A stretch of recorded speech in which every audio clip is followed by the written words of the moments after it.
కానీ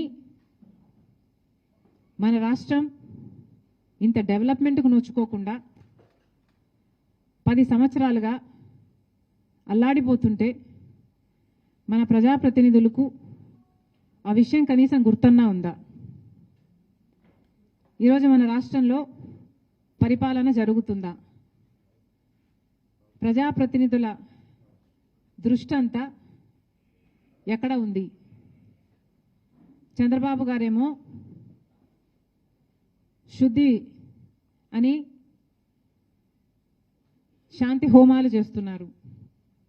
పవన్ కళ్యాణ్ గారేమో ప్రాయశ్చిత దీక్షలు చేస్తున్నారట. ఇక ఇప్పుడు జగన్మోహన్ రెడ్డి గారు కూడా ప్రక్షాళన పూజలు చేస్తున్నారట. ఒకరి మీద ఒకరు పోటీపడి మరి నీచమైన మత రాజకీయాలు కాకపోతే ఇది ఏమిటి అని అడుగుతున్నాం.